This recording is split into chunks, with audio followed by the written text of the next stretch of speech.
Yay, it's Look at My Customs Day. So today I wanted to share with you some of the little bits and pieces that I've been working on. None of this stuff is hard, so I can't take credit as an awesome customizer with this stuff. But nonetheless, it's what I've been working on, so let's have a little peekaroo. Well, super friends, we have here a Wonder Woman. You know, as much as I ragged on this body when it first came out, and this is the one, if you remember, I got one with the two of the exact same forearm. That sucked.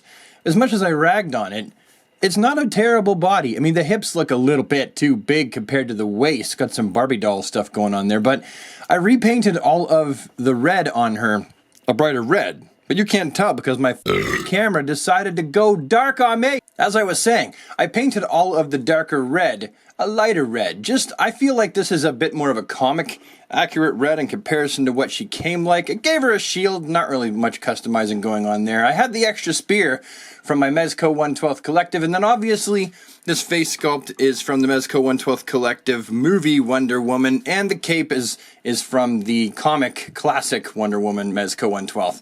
Not a difficult one to do.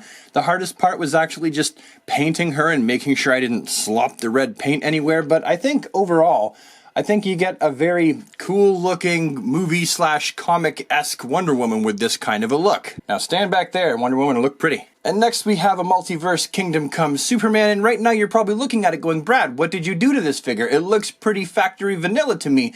I did a very simple thing to make this figure look better, and that is I removed his stupid, ugly multiverse feet, you know, the ones that are just huge and blocky, and I replaced them with a Marvel Legends Deadpool set of feet, and I like that. I prefer the pointier boots as opposed to the blockier look, and in my opinion, just changing the feet for this figure absolutely brings the quality up. I mean, if you hate the groin area of this figure, there's nothing that you're going to be able to do about that other than doing a complete lower half of the body change. But I really feel like the new feet actually makes this figure even better, and I already liked it in the first place. Next we have a very simple head swap that actually makes this figure about 1,000 times better.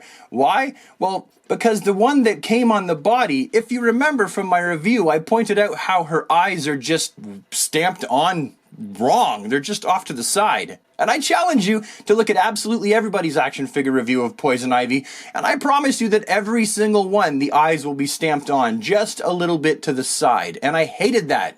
In this case, all I did to try and improve this figure was I stole the head off of a Black Widow figure and popped it on the shoulders here, and ta-da! And I know the skin tone doesn't match properly. I'm not sure if that's going to show up on the camera, but you know what? I will take a slightly mismatched skin tone that if you just look at her like this, oh, look at that, I didn't even notice. I will take that over what Mattel gave us in the first place. And I think that this totally improves this Poison Ivy figure a whole lot. You can stand there. And then, not wanting to be wasteful, I actually used the rest of the body for Black Widow. All I did was, she had these, like, the bracelets on the side there. I cut the wrist bracelet things off, and I cut off her belt. And I took the belt from a DC Universe Classics Catwoman, the purple suited one, and the head sculpt, and painted it black, and painted the goggles silver around the edges. Took the backpack from the DC Superheroes version, and voila, we have a very cool looking basic Catwoman with better articulation and a better body sculpt and better body proportions. Here we have what I call my Cosmic Odyssey John Stewart Green Lantern. I never really liked the head that came on the DC Universe Classics body. However, the one that came on the DC Direct Green Lantern John Stewart was always one of my favorites. And I think that this guilt-ridden John Stewart looks a whole lot better when you swap the head onto this body. Oh, and I gave him the lantern that came with that Green Lantern too. So, again, this, like all the rest of them, these are all very, very simple. There's nothing difficult about what I'm doing here. So I'm not even showing off saying, look how good I am. This is more just like show and tell. And now we have Joker. And honestly, this hat head from the Mezco 1/12 Collective Joker, I will never use on the Mezco. I prefer that one to have his hair out and about. So I thought, let's take the head and pop it on this Joker body, because this is actually a really good Joker body, but that Heath Ledger head sculpt that it came with wasn't super great. So all you got to do is you take the head and you cut the neck off, and then I dremeled out the inside so that it would fit on the peg. I do have to paint the neck white. That's the only thing I've got to do. But at this point, I really feel like this head on this body looks really, really nice, and I'm definitely going to have to use him in some action figure photography. Now, oh, I took his head off again. Sorry, Joker. I'm going to have to stand him up right here. Don't knock over Poison Ivy. Please, Joker. Please don't. You suck! Just sit there, okay? Oh, now they're all falling down. Okay, you can sit. It could be a sitting party. And next we have another Joker. I already did one custom with this Joker. I stuck the head from the DC Essentials Joker on this body, and it looks quite fantastic actually, but I also wanted a shaven head, modern-ish Joker. Different artists draw him differently. Sometimes he's drawn with the sides shaven still, and sometimes he's not. Either way, this is a fantastic head sculpt. It's one of the Multiverse's finest Joker head sculpts, and this is obviously one of Multiverse's and DC Universe Classics' finest Joker bodies, and so I thought, let's put them together. Word of caution though, if you go to make this Joker figure, I want to warn you that the neck is not quite long enough to, you know, not show the neck peg because of that neck hinge. So just a little warning, but if you're posing him and you're looking at him from the front, you really can't tell. It's not that big of a deal. Next we have Lee Barmajo's version of Batman, Noel, or perhaps the damned version of Batman, if you will, the Bat Dong version.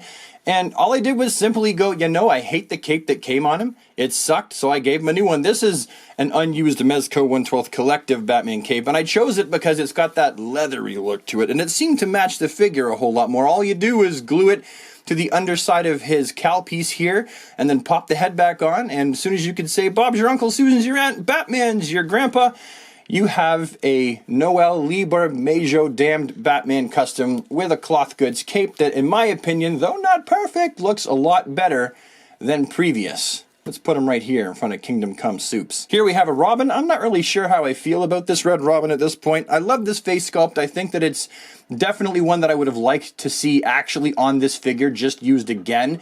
Not that the one they chose in the first place was bad. This is definitely one of my favorite Multiverse figures from the entire rebranded Blue Box series. I know this figure takes a lot of crap, but I think it's fantastic.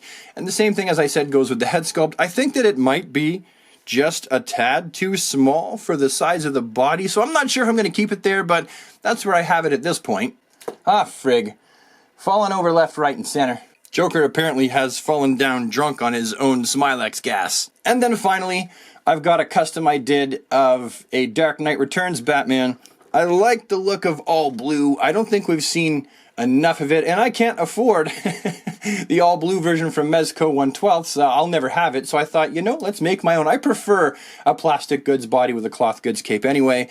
So that's what I did. I painted it blue, I painted them blue, I painted those blue, I painted those blue, left the body as it is, and gave him a cloth goods cape. The difference is, usually I like a neck piece, but I've been experimenting with just actually sewing it up around his neck. I may have made a mistake with this one. I might need to redo it because I decided to try and glue the cape down to his shoulders so that he actually has a neck, and then when you decide to pull the cape back, you know, his neck doesn't disappear.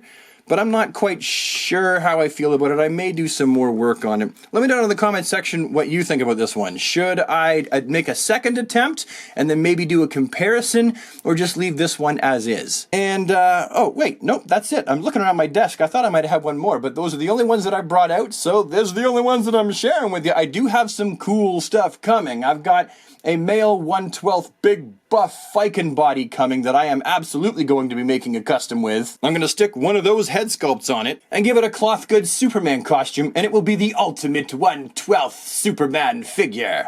Well, we'll have to see if McFarlane can give it a run for its money, or possibly the Mafex Jim Lee Superman, but it's something that I'm really excited about. I got a lot of cool stuff coming down the pipes and a lot of dumb stuff coming down the pipes. I hope you'll join me for all of it the next time and time again. I appreciate you very much. Thank you much. Yeah, I'm keeping that in there. Thank you very much, Superman. Nope, keeping that in there too. Thank you very much, Super Friends. Got it out this time for joining me today.